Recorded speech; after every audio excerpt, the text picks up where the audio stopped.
Hey everybody, welcome back to 13 Rings and NFC East podcast. I'm your host with Lucas, Mal, Maurice, and Earl. And before we get started on tonight's episode, I do want to mention real quick that if you like our podcast, make sure you like this episode wherever you're listening to it, comment, and subscribe.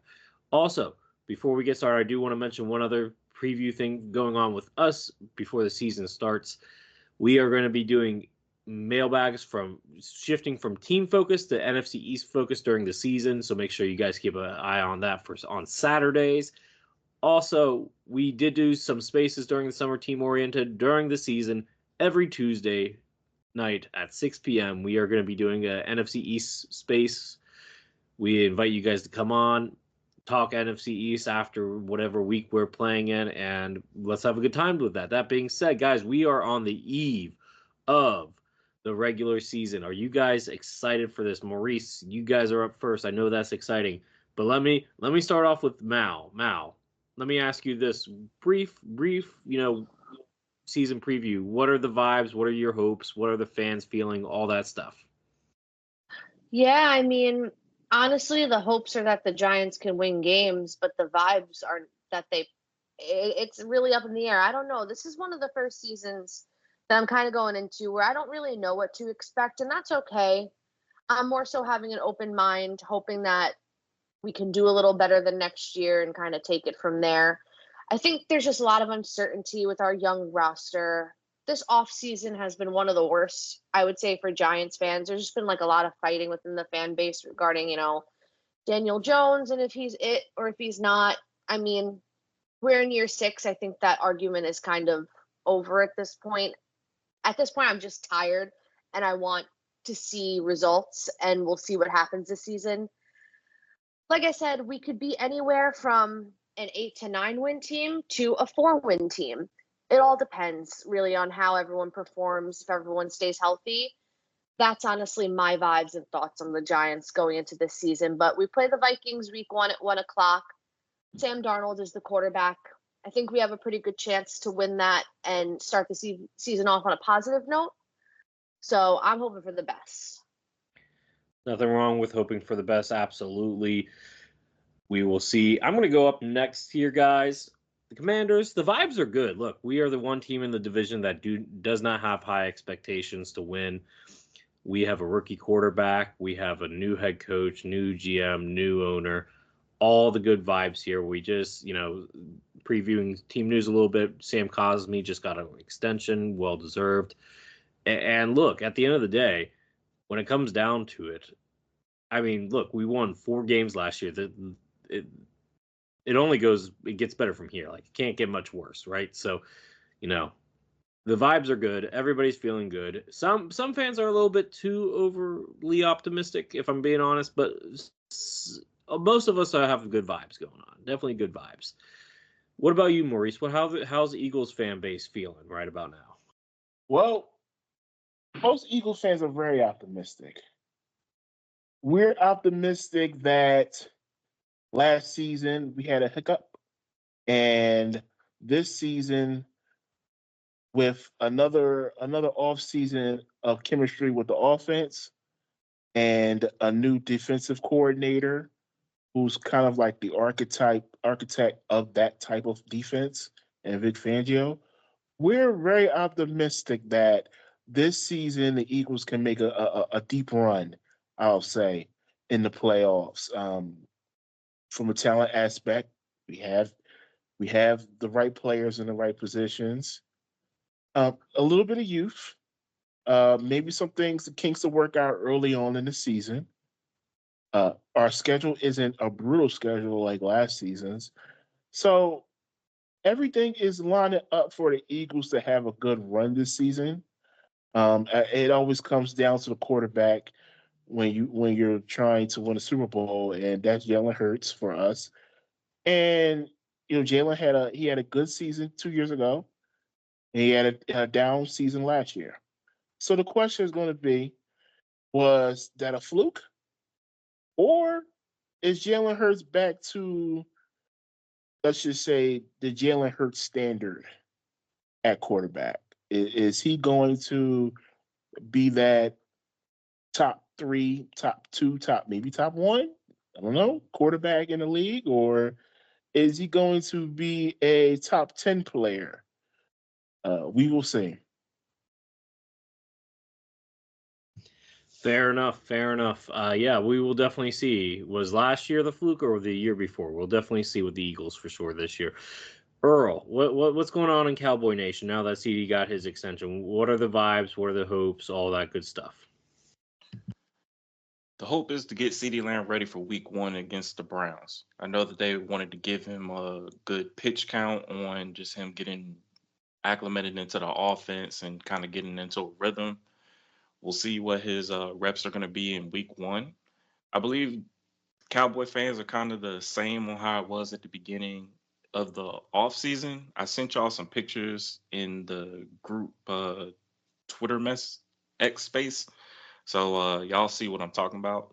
But overall, the fans have been divided. Some fans are just they're sticking to the team. They're not worrying about front office. Some of the fans, they're basically just mad at front office and they really don't care about the team. So it is what it is. The season's gonna start. We play Sunday against the Browns, afternoon game and a key matchup game. And I'm actually happy about this matchup. I'm actually happy that we're going up against a team that is a low key dog. Like they got a bunch of dogs on this team, and Ford for Dallas is one that I feel that they needed this matchup for just to kickstart their season. Overall, we got a new coordinator in Mike Zimmer. I feel like that was the best acquisition that Dallas got during the offseason, even though the offseason for the Cowboys was lackluster. But basically, you've seen how their off seasons are. Make a trade or so, or just pick a guy up in undrafted free agency and so on. Rinse, repeat, rinse, repeat. But overall, I feel that this team, I'm very excited to see the young guys. And one thing that I like about seeing the young guys being thrown out there on the field is baptism by fire. And that brings out the best in a player. And Dallas is not one to be of a basically they're they're not new to this. They've been running this for a while now. But being able to see Cooper Beebe, seeing Tyler Guyton, see Kalen Carson, seeing Maris Leofau, I'm really excited to see those guys with the young guys that Dallas have already had. Now, I'll say this before I finish up. The situation where everyone is about the all in, I really think people in the media has got it all speared the wrong way. They think with signing Dak, CD, and Micah, that's the all in. Basically, what front office is saying that they're betting on their young guys. And I'm starting to see that more through training camp, seeing it through preseason and gearing up for this season. So I'm very eager to see the young guys ready to roll, and I digress. Fair enough. Fair enough. So real quick, if you guys remember, we last episode we did our season predictions. Real quick, just tell me, and we'll go in the same order. What record do you guys predict for your team this season, Mal? My team, Yes. I believe I said it was 9-8. I mean, do you want me to double check? I got the notes somewhere. I'm pretty sure it was 9-8. Okay, 9-8. So we're gonna hold you to that. I said 8-9, 13-4.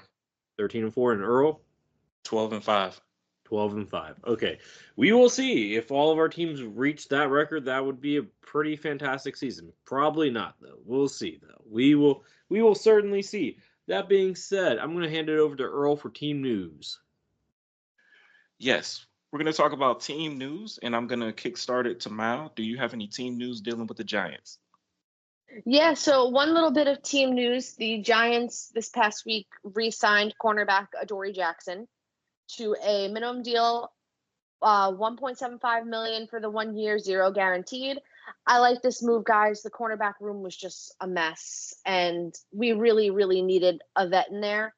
Adoree has been with us for a few years, knows the system, knows the staff, knows the guys. I think this was a really good move. We needed a veteran corner in the room, and I think he might actually be like the difference of why we win a game or two. I just think that our secondary is way too young. couldn't rely on our pick from last year, Trey Hawkins. Drew Phillips is not really ready to step up in that starting position yet. So I'm cool with him being CB2. I think it was a move we had to make. Was it the prettiest move? No, but a move that needed to be done regardless. In other news, Giants start their 100th season this upcoming week. We have the new turf, the new logo at the midfield. They're going to be wearing their throwback uniforms for week 1. So I'm pretty excited for this Sunday. That's really all I got for the Giants, though, guys. Thanks, Mal. We're going to shift over to Lucas. Lucas, do you have any team news dealing with the Commanders? Yeah, so 2 big things. First off, I teased it earlier. Sam Cosmi, right guard, got a 4-year extension. Good for him. Very excited about that. I don't remember the exact details. I can pull them up real quick. But while I'm pulling up the details of the deal, I know it's 4 years. I just got to figure out the money there. But I do want to mention one other thing, and I don't know if you guys heard over this, but we just suspended our vice president of media operations because he got caught. He got caught up and caught up wanted, man. He got recorded talking bad about the players, about Roger Goodell, about the fan base, calling it was bad, guys. I don't even want to go into it. He was calling the players uneducated, calling the fan base, the majority of us, mouth breathers. That's even worse. Neil telling us that we're sheep and that we should be flipping burgers. Yeah, but it's even worse. Like, he was like, oh, well, half the players are like, raised in like conservative white churches, and the other half are like, from poor black society, black communities. So like, all of them are like anti-gay, and I'm like, what? Yeah, get him out of here. Get him out of here. So he's suspended without pay, upon further thing. But it's literally him. Like, it's not just an audio recording; it's his face. It's the guy's face. Like, I honestly surprised they just didn't fire there, but I guess it's that's a HR. bad look. Yeah, apparently he met up with a reporter who, I don't know if she was posing as a Hinge date or if they just met on Hinge, but the news outlet, it's bad. It's bad. So I don't know. Did you guys hear about that, or am I breaking that news to you guys? Oh no, it was low key. Heard nothing about it. Yeah, I didn't no. hear anything about that either. Yeah, it's pretty crazy. And like I said, I don't know if I have the exact like his name per se correct, like his title correct, but it's like I said, not a good look. I think John Keim tweeted about it. Let me double check. Anyway, so yeah, that's the main stuff. I mean, we're expecting, guys like Austin Eckler and Zach Ertz, they're really expecting that they're going to have bounce back seasons. I'm a little bit more optimistic about Eckler just because I know who his offensive coordinator was last year. No offense, Maurice, but we'll see. We'll see. I mean, if they give us what they had in the past, that'd be pretty dope. Just saying. By the way, is there anybody on any of y'all's teams that are using those practice helmets? Because I know there's at least one guy in Indianapolis that is. In training camp, a couple players were. But Yeah. not for the regular season? Not for the regular season. Okay, there is one guy for the Colts that's going to be wearing them. Okay, so yeah, the command. So, yeah, John Keim is from O'Keefe Media. The video was, and I watched the video. It was pretty crazy. The language used in the video, and this is Commander's spokesperson about the video that was put out by the O'Keefe Media. The language used by the video runs counter to our values at the Commander's organization. We have suspended the employee pending an internal investigation and will reserve further comment at this time. Yeah, I don't think he's coming back. He shouldn't come back. Yeah, like I said, I'll share the video with you guys later, but pretty crazy here, not gonna lie. But those are the main 2 things. I wish that it wasn't something off the field wasn't distracting before the regular season, but we'll see. But yeah, no, that's basically it. What about you guys? Let's go. I guess who's up next? We're going to start with Maurice. Thanks for your news, Lucas. Hey, Maurice, do you have any team news dealing with the Eagles? Yes. So it seems like our starting linebacker, supposedly starting linebacker, Devin White, has an ankle injury, and he didn't even fly on the plane to Brazil. So The he's Kobe out. Dean. Yeah, the Kobe Dean is starting, but apparently the Kobe Dean was already stated as the number one linebacker, middle linebacker, even before the Devin White injury. That was reported today by some sources on Twitter X that Kobe Dean was one. He was the first linebacker on the depth chart. So apparently, and I criticized him early on in training camp. He did have a really good training camp. I will say that, and he showed some things. So right now, he will be the number one linebacker on this team. I'm assuming he'll have the green dot as well. So good luck to him. This is a big year for him to prove that he's an NFL starting linebacker, and he's going to start off against a really good offense, and with against Green Bay. So besides that, not much else team news, but the team is already on a plane, a 10-hour plane ride south to Sao Paulo, Brazil. So can't wait, man. We almost here, guys. Roger that. Safe travel to the Eagles. Thanks for your news, Maurice. I'm going to kickstart to my team news. I only have a few points. The first one, Dak Prescott's contract extension is close. We were supposed to talk about more of the Browns this week, but the front office decided to do a low key shot at Dak dealing with the contracts. But I believe this contract is going to get done either tomorrow or Friday. Might even be week one. We shall see. I just know that it's close. The matchup with the Browns itself, I'm going to see four rookies starting in this game. Cooper Beebe at center, Tyler Guyton at left tackle, Caitlin Carson at corner, and Maris Leofow at linebacker. I love being able to see the rookies start in week one. It's baptism by fire this season. And with the coaches coaching for their lives, they're putting the best players out there. Our starting running back is going to be Ezekiel Elliott after finding out Rico Dowdle is running back one. But for this matchup, they have Ezekiel Elliott slated as running back one. So we'll see how that plays out. The other thing I have, yes, I know a lot of people are wondering how Guyton's going to face against Myles Garrett. I'm not too worried about Guyton. My biggest worry is how is Dallas going to protect Terrence Steele? Because I feel like out of the five linemen, I think Terrence Steele is basically the weakest, especially with strength, as well as coming off an ACL tear, but also with his movement and speed. So I really think with how Myles Garrett come off the edge and how that defense is so stout, they're gonna try to find the weakest link. And for it, I hope they're able to protect Terrence Steele because it seemed like all the other guys can hold their own. But I feel like the matchup for week one against the Browns is going to be that side. Whoever, if Myles Garrett is going to be lined up on Terrence Steele, not too worried about Tyler Guyton because he's going to have the help that he needs. It's mainly on that right side because, yeah, I think Terrence Steele is the weak link of the guys on the line. But only time will tell with that. I'm looking forward to the matchup against the Browns, and yeah, I'm just ready for Sunday to get here.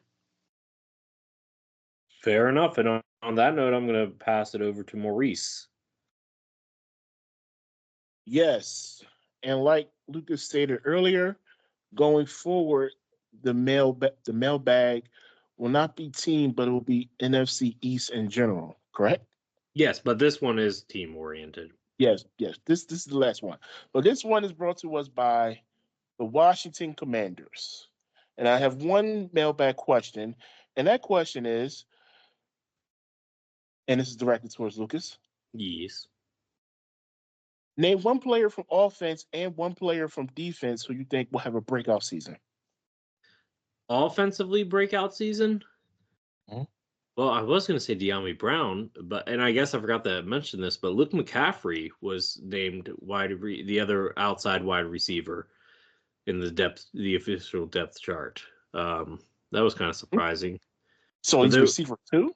Yeah, but here's the weird thing. They printed out two depth charts, and one of them had Diami, and then the other one had Luke. So it's like, what are we doing? Gamesmanship here, guys? I suspect that they both will get a share at wide receiver too, like 50-50 split. Offensively, you know what? I'm actually gonna go with Brian Robinson. Okay. Yeah, with the new depth chart coming out, I mean, I think Brian Robinson, he's had good seasons, but he's had injury ridden, now with a good third down back, reliable guy. I think that Robinson, and the fact that they're going to focus on running the ball more, I think we're going to see a lot more Brian Robinson. So I'll say offensively, Brian Robinson. Defensively, breakouts player. That's a tougher one. I'm actually going to say Quan Martin here. Second year safety. I think that he could have a breakout year here. I think he's he's an underrated ball hawk. I'm going to say that. And he's really good at breaking up passes. I'm going to go with Quan Martin. Earl saw that in our matchups with them at the end of last year, right, Earl? Oh, yeah, I saw. Yeah. He stepped up. So I'm going to say Quan Martin there. Or Dorrance Armstrong. I mean, he's going to be a first-time starter now, so he might break the 10 sacks minimum. I mean, he's only had like 8 sacks per, he's never gotten 10 double-digit sacks, so that could be a possibility too. But I'll stick with Brian Robinson and Quan Martin, though De'Ami Brown and Dorrance Armstrong are strong candidates as well. Okay. All right. So that was the Washington Commanders mailbag for this week. Who's next up? Earl? Back to I you. think it's my time. We're going to talk about that. Who's that football player? This football player played with the New York Giants back in the 2012 season. This player had 5 rushes for 20 yards, 11 receptions for 50 yards, and 1 touchdown. His career awards, he's a 1-time Super Bowl champion. Guys and gal, who's that football player? I before you guys guess this, I just want to say Mal decided to use the most random person. And I do want to shout out the people here that did get it right, because there were some. Shout out. Let me check. I know there was 2 on Facebook, but let me check Twitter first, because I thought there was maybe somebody. Nope, 20 Twitter. Let me go to Facebook here real quick. So I do want to shout out the people that got it right here, because there were 2. There were 2. Like I said, were they Giants fans? They were Giants fans. Of course, they were Giants fans. Only Giants fans would know this. We made the score. I know it. I think I might know it. I would be pleasantly surprised if you did, Earl, because this one is just so random. Not saying that you don't know your stuff, because you do. I want to shout out both, let's see, Joe Lowry, and Herman Kinger. So that being said, salute to them. Who do you guys think it is? I know it. Well, yeah, you know it. You're gonna tell us the answer. I have no idea. 5 carries on the season? 20 yards. Earl, who do you think it is? I remember that season. I was quickly gonna say it was Ahmad Bradshaw, but I'm gonna say it to his buddy. He's a fullback, Henry Hanowski. Woo! Wow. Yeah. Wow. Earl, you did not look that up, did you? I kid you not, bro. Earl's like an encyclopedia when it comes to, like, Maurice. You okay? So, side note here, guys. Me and Maurice's other podcast is basketball podcast. I'm basically an encyclopedia for NBA players past 2005. Earl's essentially the same thing for football, I feel like, but has a bigger scope than I do. It's the funniest thing, because when I saw it, I was like, "Hold on now," and then I was like, "Those look like fullback numbers." Yeah, it would look like fullback numbers. And then when I looked at Ahmad Bradshaw that season, he had over 221 rushes for 1,015 yards. He had 6 touchdowns and 23 catches for How do 245 you know yards. this stuff without looking it up, Earl? Hey, man, like when you say you got to know your enemy, you got to know your enemy. It's That like is that. hilarious. What's that song? It was like a Green Day song. Do you know the enemy or something? Is that a newer Green Day? That's what Earl just reminded me of when he said that. But yes, I that don't is know. It's just correct. keep your friends Henry, close, but your I didn't enemies even know how closer. to pronounce his name before Earl said it. So, how do you say his name again, Earl? Henry what? I think it's Henry Anowski. Hinoski. Oh Yeah, gosh. Okay, so that, are we yeah. gonna start doing this where we do not the big names? We're gonna do like random players that did not have like a big impact. Are we I at thought that that was point? kind of the thing. I mean, I try to do like players that are like semi like name recognizable. You know what I mean? I don't know, but I mean, look, I can start doing like John Beck, Colt Listen, McCoy if you want. I just did the first Giants player that came to my mind at that Why game. did he come to your mind though? I don't know. I honestly, like, you were like, pick a Giant for who's that player, and I was like, Henry Hinoski. Like, it just resonated with me. Oh my gosh. Okay. Well, I guess we're gonna have to start doing. I'm gonna have to start stepping up my game on random players. That's On for that sure. same level, when Lucas asked me for a name, the Redskins player, I gave him Albert Hainsworth. Oh, I did not enjoy that at all. I did I not enjoy making that graphic. Yeah, I Albert mean, Hainsworth as a Redskin was a stiff. yeah, it was bad.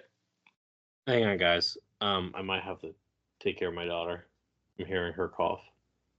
Oh no, you're good. Hang on. Okay, we're good. Okay, sorry. Like hypothetically for random players, if I were to just come out and say someone like Timmy Cheesebread Jurgens and see what he would like be as a football player, it'd be interesting. But there's no such thing as a Timmy Cheesebread Jurgens.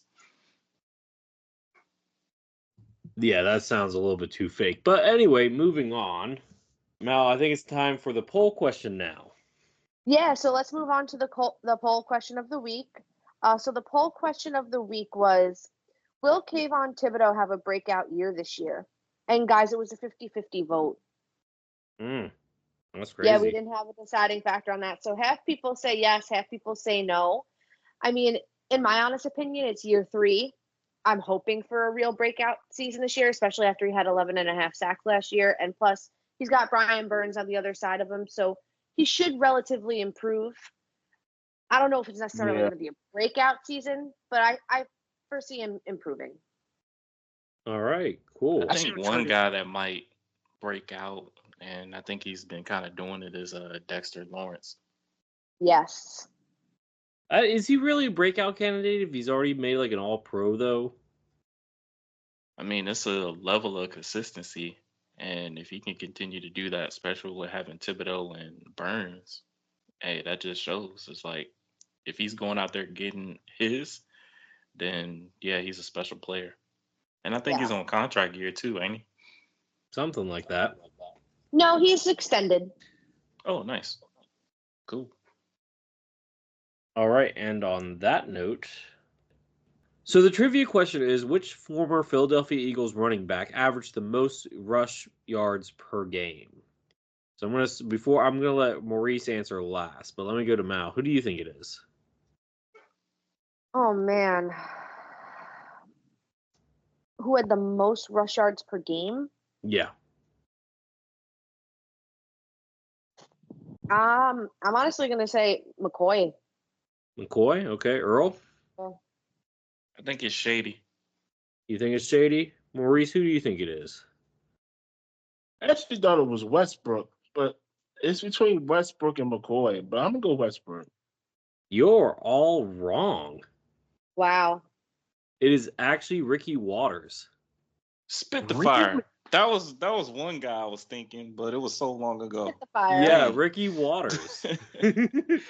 Yeah, I remember. I got Ricky you on Waters. that one. That was a good one. Oh, you sly fella, you. Oh, stop it.